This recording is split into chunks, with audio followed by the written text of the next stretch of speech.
rantai transport elektron itu kita mulai dari NADH sama FADH dulu, karena hasil yang dipakai di transport elektron ini hasil dari NADH sama FADH yang ada dari proses sebelumnya. Nah, mungkin kita buka catatan yang kemarin dulu ya. Buka catatan yang kemarin.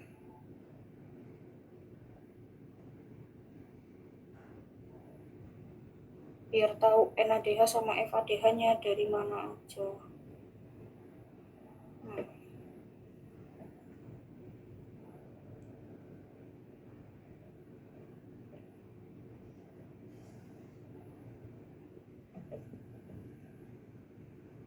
Nah, NADH sama FADH kalau ditanya dari mana? Dari glikolisis, dari DO, dekarboksilasi oksidatif, ini juga ada NADH, terus dari mana lagi FADH-nya? Dari siklus Krebs ya, itu. Jadi yang hasil yang dipakai di rantai transport elektron adalah dari NADH dan FADH2. Prosesnya dimulai dari situ dulu ya. Nah, jadi kalau mau diurutkan, yang pertama itu NADH dan FADH2 dari glikolisis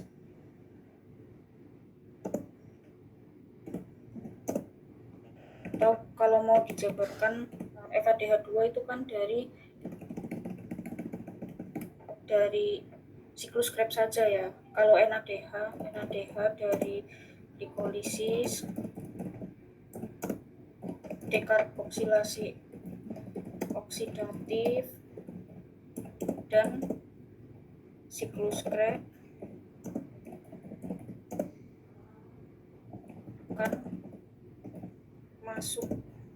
akan digunakan di tahap rantai transport elektron. Nah, ini NADH ya. Kalau FADH dari mana? FADH dari siklus Krebs. Nah, ini biar detail ya. FADH-nya dari mana, NADH-nya dari mana, harus tahu dulu bahannya itu dari mana asalnya kayak gitu. FADH2 dari siklus Krebs akan digunakan di tahap rantai transport elektron.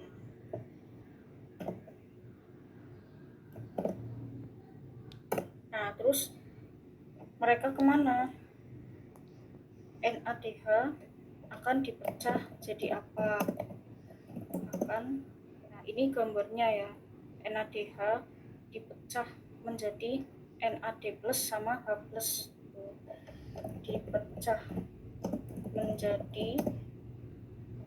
Dipecah atau diubah ya, kalau misal mau lebih formal, diubah menjadi NAD+ dan H+. Nah, kan ini plus dua-duanya kan, elektronnya kemana? Elektron ini kan ada 2 elektron ya, di sini ada biru-biru 2 ya, ada minus 2. Ini yang warnanya biru ini adalah elektron maksudnya ya.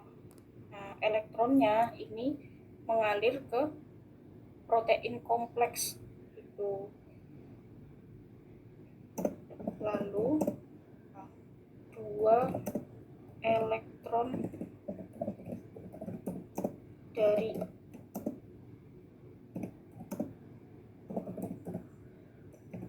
perubahan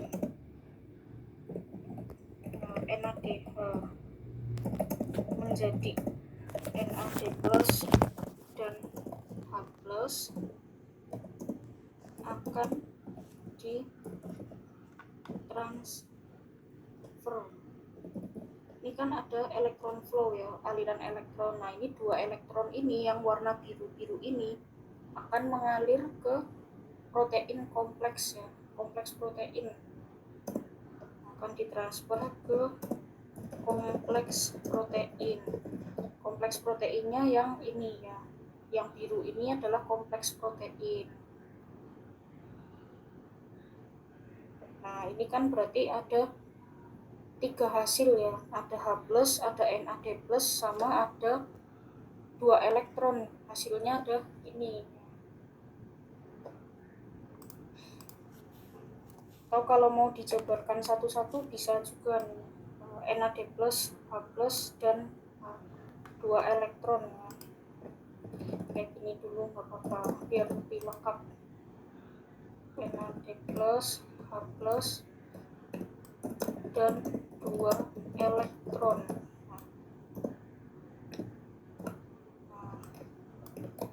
Lalu 2 elektron dari perubahan tadi ditransfer ke kompleks protein.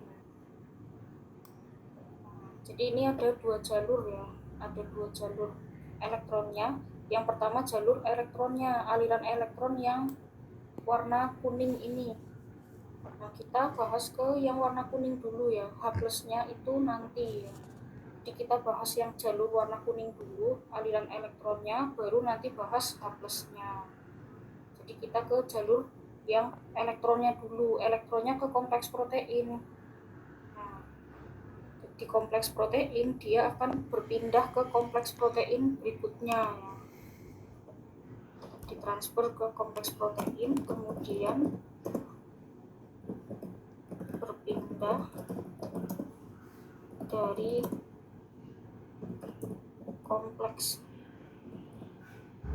satu ke kompleks protein lain, mulai dari nomor 1, terus nanti ke nomor 2, terus nomor 3, nomor 4. Nah, itu mulai dari protein 1 ke 2 ke 3 lalu ke 4. Nah, setelah melewati kompleks protein 4, setelah melewati kompleks protein 4, lalu elektronnya kemana? Elektron akan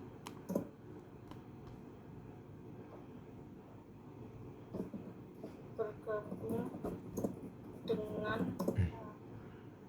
ini ya, molekul air ya. Molekul air, karena ini kan ada 2H+ ditambah setengah O2. Jadi kita langsung gabung saja ya, bergabung dengan 2H+ dan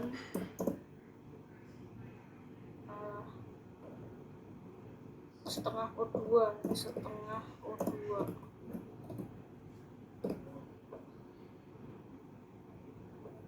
Nah, ini langsung kayak gini biar nggak keliru. Di FADH2 nya juga aku bawahin.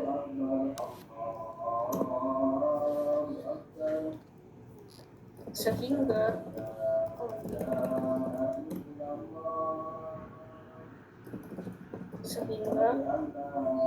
terbentuk molekul air H2O. Terbentuk molekul H2O.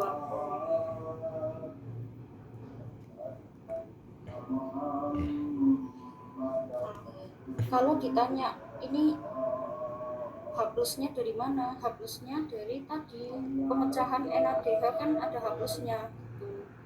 Jadi ini harus diingat-ingat ya. Ini kan H+ hasil pemecahan NADH.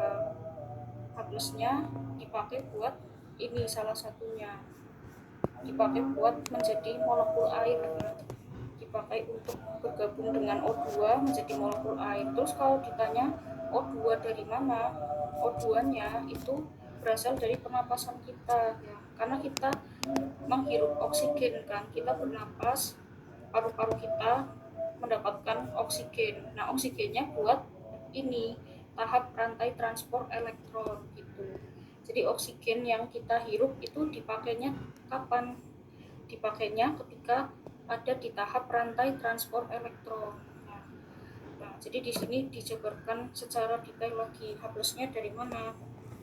2H+ berasal dari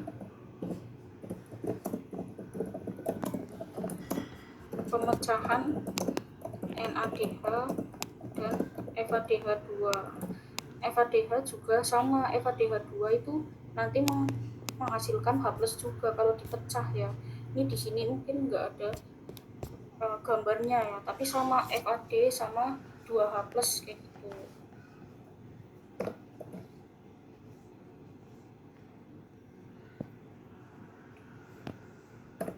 Nah, terus O-nya, oksigennya O2.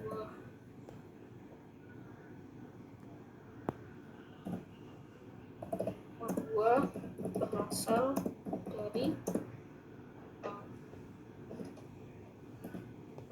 dari luar tubuh ya, berasal dari oksigen yang diserap oleh tubuh kita atau paru-paru langsung ya, paru-paru kita. Jadi tahu asalnya dari mana. Ini bahan-bahannya semuanya ada asalnya. Jadi kita tahu ya, H+-nya tadi dari pemecahan NADH sama dari pemecahan FADH. Nah, ini pemecahan NADH dulu. FADH-nya nanti kita bahas. Tuh. Terus O2-nya berasal dari penapasan kita, paru-paru kita menghirup oksigen. Kayak gitu. Nah, ini kan udah ya, berarti jalur NADH udah selesai. Nah, terus lagi jalur FADH.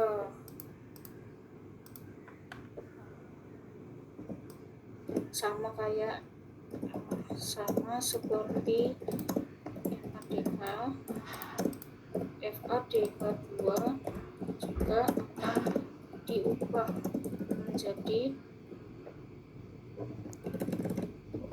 menjadi FAD sama H+, FAD dan H+, 2H+, karena ini kan FADH hanya 2 kan, jadinya 2H+. FADH 2H+ sama 2 elektron ya, jangan sampai ketinggalan, dan 2 elektron. 2 elektronnya jangan sampai ketinggalan. Ini sama ya, ada elektronnya juga. Ini yang warna biru ini elektron. Nah, terus elektronnya mengalir dari kompleks protein ini ya, nomor 2 dan seterusnya. Cuma beda gerbang masuknya aja ya. Kalau yang tadi NADH itu dari kompleks 1, kalau yang FADH2 dari kompleks 2 dan seterusnya gitu. Cuma beda kompleks proteinnya masuknya ke arah mana. Ini sama alurnya ya, cuma beda tempat masuk proteinnya. Lalu elektron dari perubahan FADH2 menjadi FAD dan 2H+ akan ditransfer ke kompleks protein, kemudian berpindah dari kompleks 1 ke kompleks lain, mulai dari protein 2 ke 3 lalu ke 4. Nah, terus akhirnya juga sama. Nah, setelah melewati kompleks protein nanti akan diterima oleh molekul H2O. Ini sama seperti yang tadi jalurnya ya. Jadi ada 2 jalur, dari NADH terus elektronnya mengalir ke protein kompleks ya. Kompleks protein mulai dari nomor 1, kedua, ketiga, keempat, terus berakhir di mana? Berakhir di molekul H2O supaya netral. Karena ini kan 2H+, berarti kekurangan 2 elektron. Ini menetralkan H+-nya, jadinya H2O. Ini molekul netral ya. Jadi elektronnya kembali ke H+-nya kayak gitu. Sehingga 2H plus dan setengah O2. Ini maksudnya oksigennya 1 ya. Hasilnya adalah H2O. Terus yang dari FADH2 juga sama ya. FAD dan 2H plus. Terus elektronnya juga 2. Hasil pemecahan tadi, 2 elektron ini akan ditransfer ke kompleks protein nomor 2, terus 3, 4, dan akhirnya sama. Elektronnya akan ditangkap atau diterima oleh molekul H plus ini sehingga berubah menjadi H2O gitu. Nah, ini baru elektronnya saja ya. Baru elektronnya saja. Jalur yang lain H plusnya kemana? Ini kan ada panah warna hijau ya. H plusnya selain untuk membentuk H2O ini ada fungsinya juga. H plusnya ini fungsi lainnya nanti dia akan ditranspor ke intermembran space ya. Ditranspor ke space intermembran atau ruang intermembran ya, ruang antar membran di mitokondria. Nah, kalau kita ingat mitokondria kan ada 2 membran ya. 2 membran. Di sini udah lengkap keterangannya. Ini adalah inner mitochondrial membran. Berarti ini adalah membran dalam. Jadi protein-protein ini letaknya ada di membran dalam. Letaknya ada di membran dalam.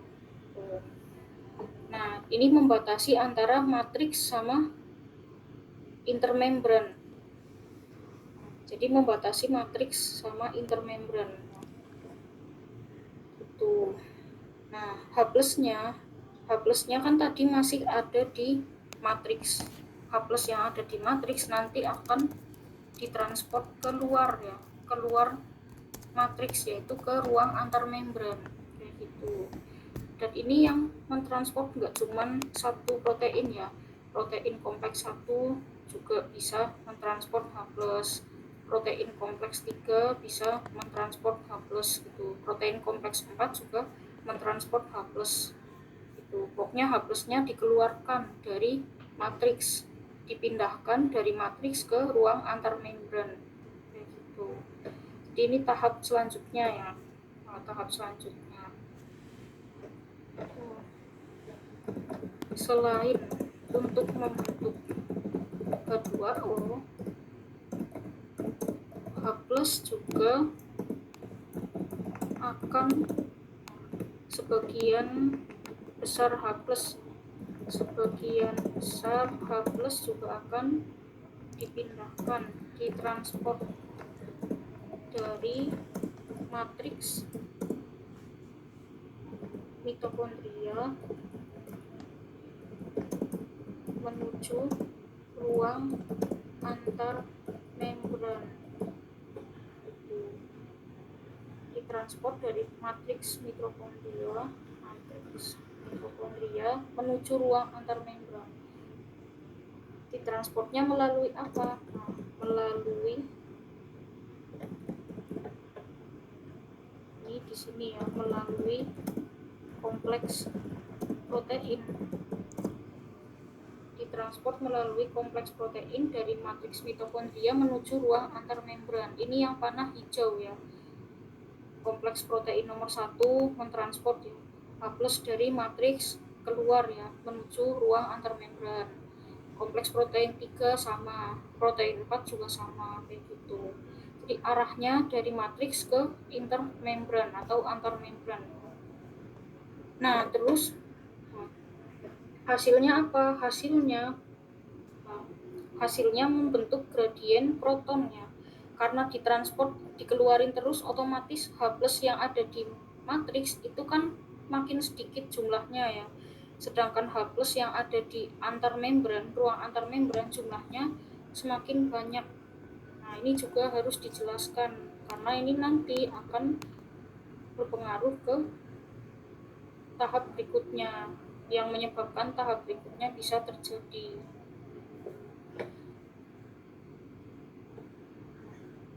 Jadi hal ini menyebabkan muatan di bagian atau jumlahnya ya, menyebabkan jumlah H+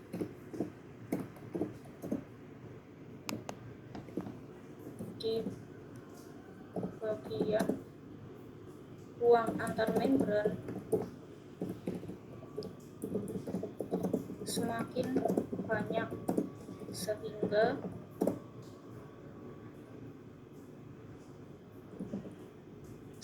muatannya semakin positif ya. Sehingga muatan di ruang tersebut semakin positif, karena ini kan H+.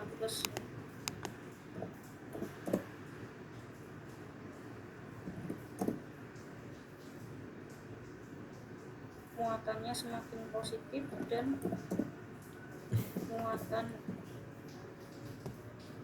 ini sekalian dibandingin muatan di ruang antar membran semakin positif dan muatan di dalamnya, muatan di matriks semakin negatif. Nah kan udah positif sama negatif, positifnya dikeluarin semua ke ruang antar membran, akhirnya di sini lebih negatif dibandingkan yang di ruang antar membran. Setelah itu terbentuk perbedaan antara positif sama negatif ini yang akan membuat H+ ini akan ditransport kembali ke dalam matriks ya. Nah makanya ini H+-nya balik lagi udah dikeluarin ke sini semua, terus balik lagi, kembalinya itu melalui ATP sintase.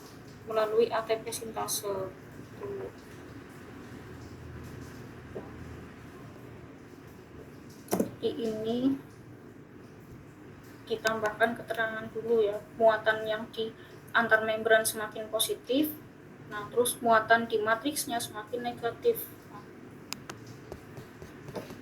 Perbedaan muatan tersebut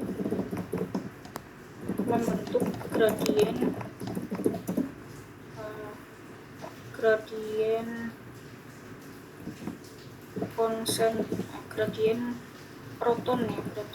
proton. Ada gradien proton, terjadinya gradien proton akan mendorong H+ kembali masuk ke matriks mitokondria melalui ATP sintase.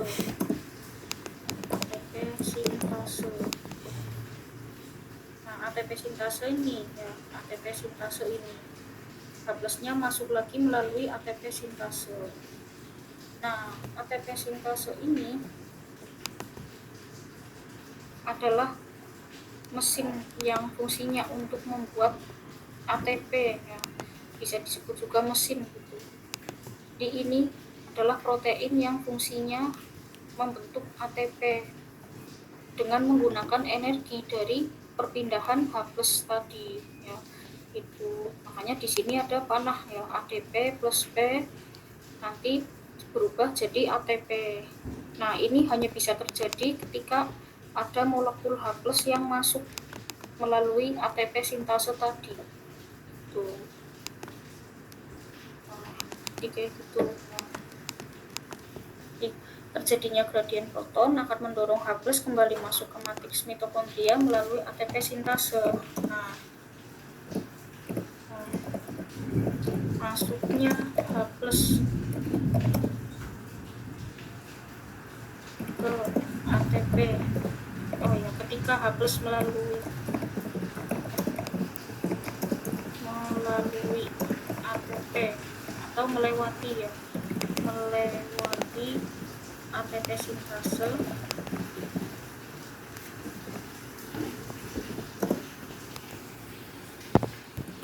akan memicu terbentuknya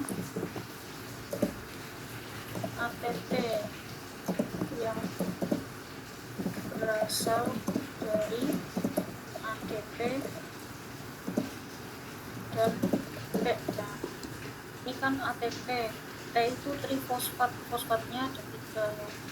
Adenosin trifosfat akan ditambahkan 1 fosfat lagi. Nah, ini ATP adenosin trifosfat, ADP ditambah 1 P ya. Nanti jadinya ATP.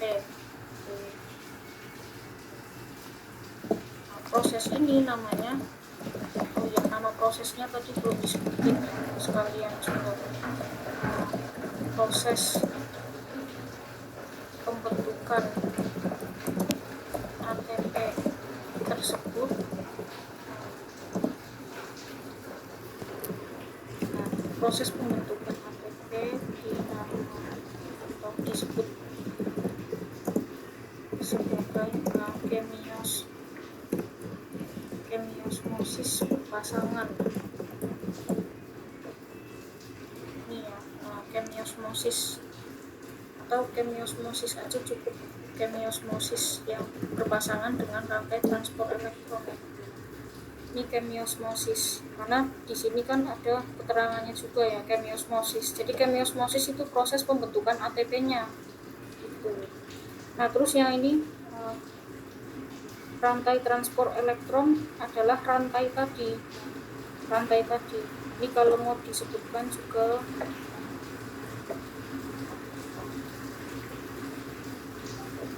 di berikutnya ya. Proses aliran, proses pemecahan sama aliran elektronnya ya. Proses pemecahan, proses pengubahan NADH dan FADH2 serta proses aliran elektron disebut rantai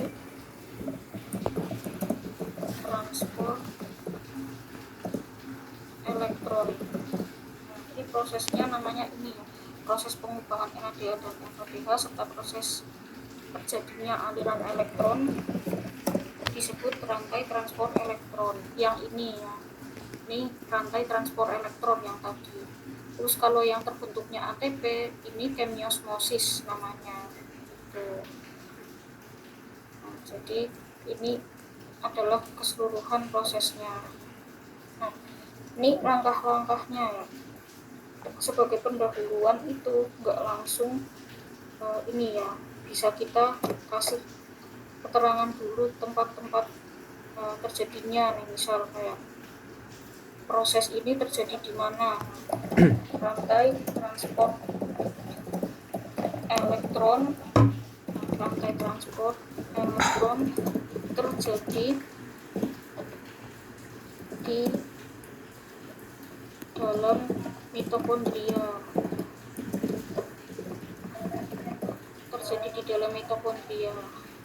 Nah, terus kita jelaskan mitokondrianya bagian mana. Untuk protein-proteinnya ada di membran dalam ya, protein-protein, kompleks-kompleks protein beserta ATP sintase itu ada di membran dalam. Nah, sedangkan proses transport elektron dan kemiosmosisnya terjadi di ini ya, ruang antar membran dan matriks kayak gitu.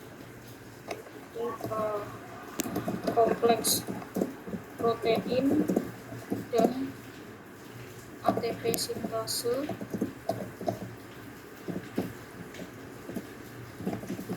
berada di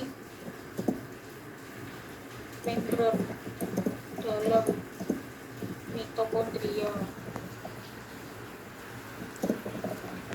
Sedangkan proses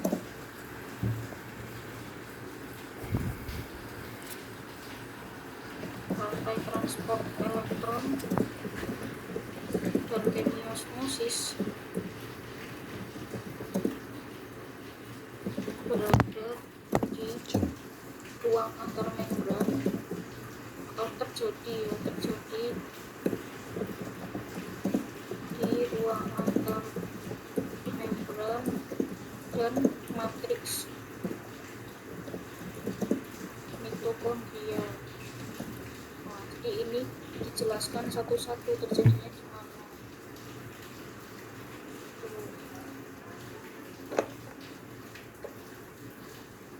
Terus kalau mau ditambahin lagi bisa ya, ada dua proses kan di sini, ada rantai transport elektron dan kemiosmosis. Prosesnya terjadi secara berpasangan gitu. Jadi kalau mau ada kemiosmosis harus ada rantai transport elektron dulu, baru ada kemiosmosis gitu. Nah, jadi sebelum menjelaskan di mitokondria bagian mana, bisa disebutkan ada dua tahap. Tahapan rantai transport elektron terdiri dari rantai transport elektron dan kemiosmosis.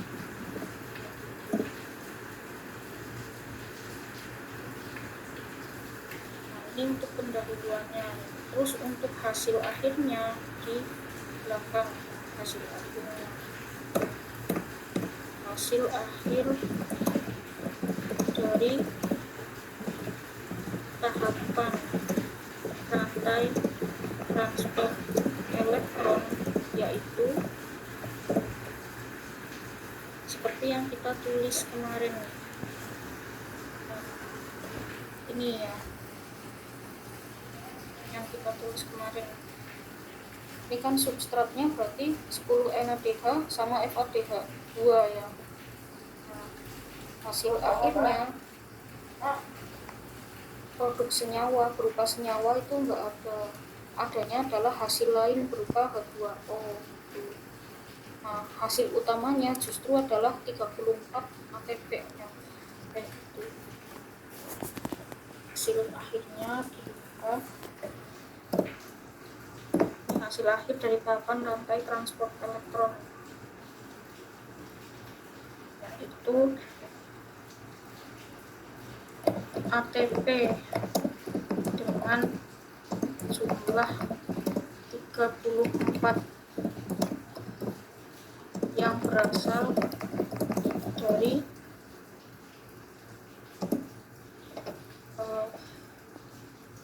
kalau mau dijabarkan ini ya 3 NADH. Dikonversi dulu ya.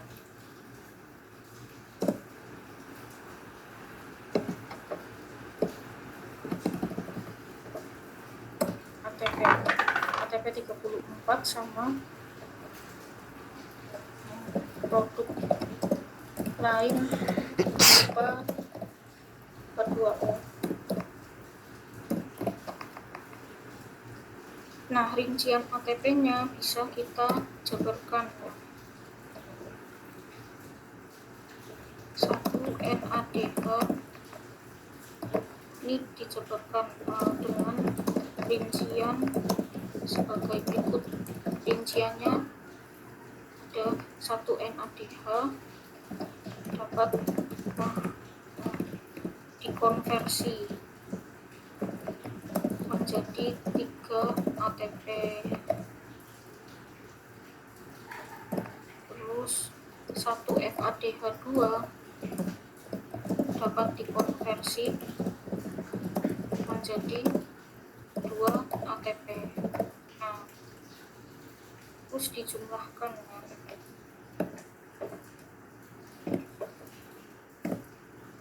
Ini langsung bisa, jika NADH-nya 10 ya, 10 NADH, maka dihasilkan 30 ATP. Terus ini juga langsung dikonversi, jika 2 FADH2 maka dihasilkan 4 ATP. Jumlahnya udah di total ya 34 ATP. Nah, terus produk lain berupa H2O karena tadi ya hasil dari 2H+ ditambah setengah O2 dan elektron yang tadi sudah dipecah ya, elektron dari NADH sama FADH2 ini akan ditangkap oleh molekul H2O kayak gitu. Makanya molekul H2O makanya oksigen ini disebut sebagai akseptor elektron atau penerima elektron. Itu produk lainnya adalah air H2O. Kalau mau ditambahkan keterangan tambahan, kalau yang tadi H2O ya, yang H2O.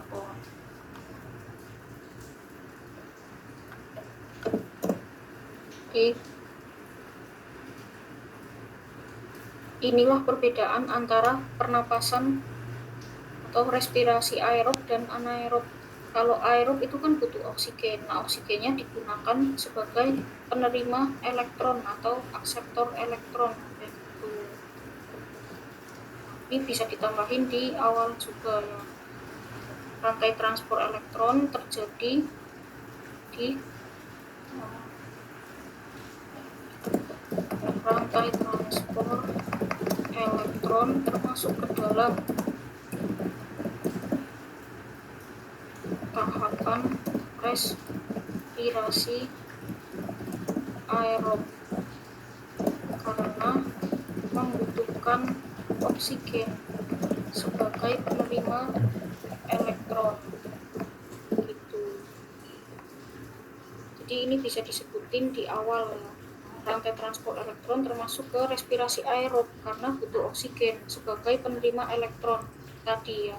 Penerima elektron lalu membentuk H2O kayak gitu.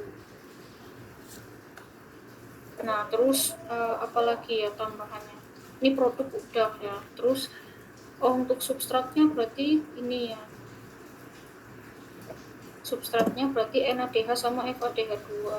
Tuh. Substrat atau zat yang menjadi bahan baku ya, zat yang diproses dalam rantai transport elektron yaitu NADH dan FADH2. Substratnya ini ya, NADH sama FADH2.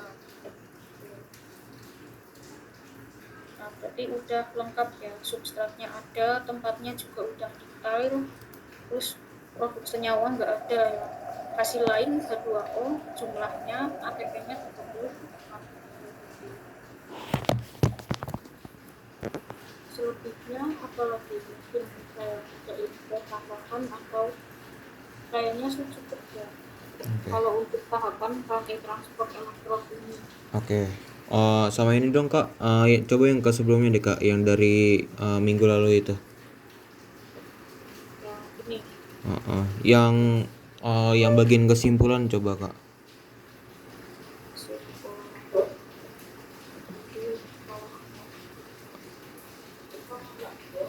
Bukan yang atas, yang di kertasnya ada gambar, ada tulisan kesimpulan.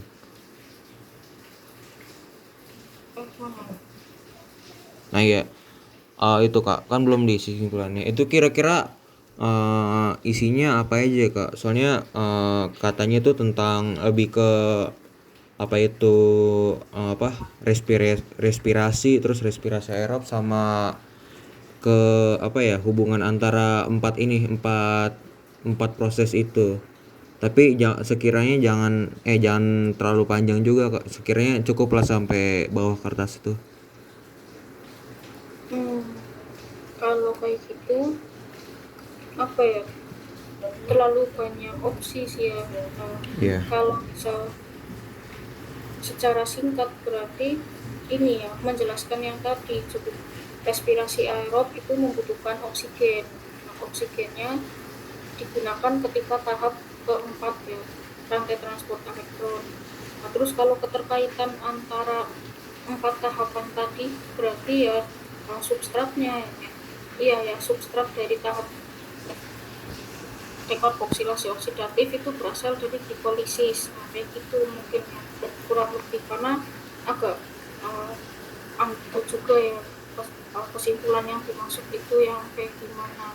Nah, jadi ini aku tambahin di Word sekalian yang terpisah kesimpulan dari yang kemarin. Ini kesimpulan tugas minggu lalu. Kesimpulannya ada 2 poin ya. Yang pertama respirasi seluler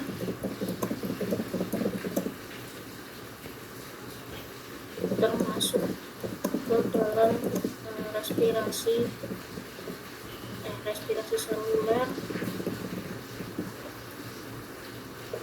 Di sini ada tulisan kalau mengacu di sini. Nah, ini kan ada keterlibatan oksigen. Nanti respirasi aerob melibatkan oksigen di tahap keempat. Respirasi aerob adalah respirasi yang membutuhkan oksigen sebagai penerima elektron.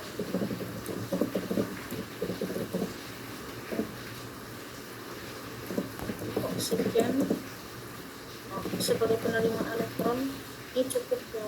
Terus kesimpulan berikutnya, setiap tahap itu ada kaitannya, yaitu substrat sama produknya. Respirasi aerob terdiri dari 4 tahap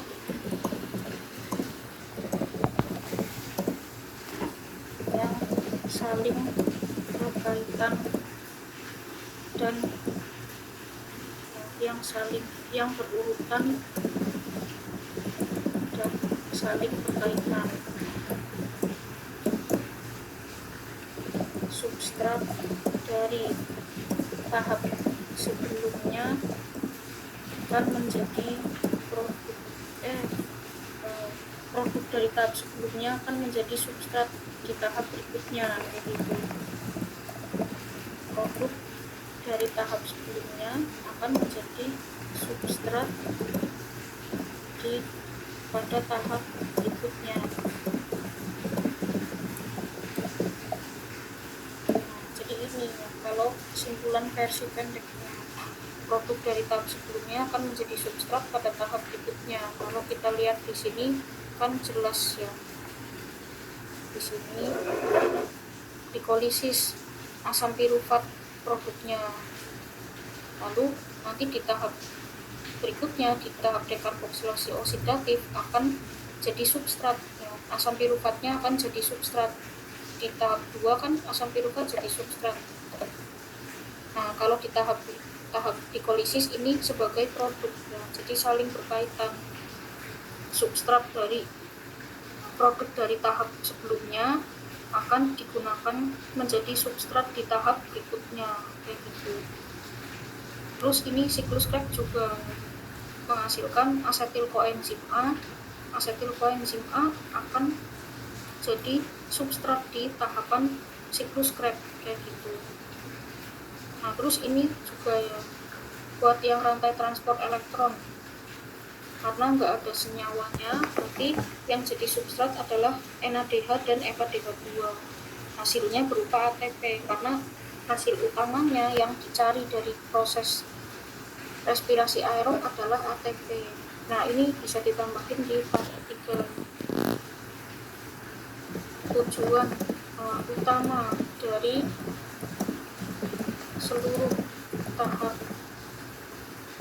respirasi aerob adalah untuk menghasilkan energi dalam bentuk ATP. Nah, ini ya, kesimpulannya ada 3. Tujuan utamanya hasilnya apa? Hasilnya di rantai transport elektron ada ATP. Semuanya akan dikonversi jadi ATP. Tujuan utamanya memang untuk menghasilkan ATP gitu. Makanya senyawa terakhir nggak ada, adanya itu ATP, karena tujuan akhirnya di transport elektron itu memang untuk menghasilkan energinya dalam bentuk ATP gitu. Jadi ini kesimpulan dari tahapan respirasi aerob, kesimpulannya kayak gini. Nah mungkin ada lagi Samuel. Udah sih Kak, itu aja.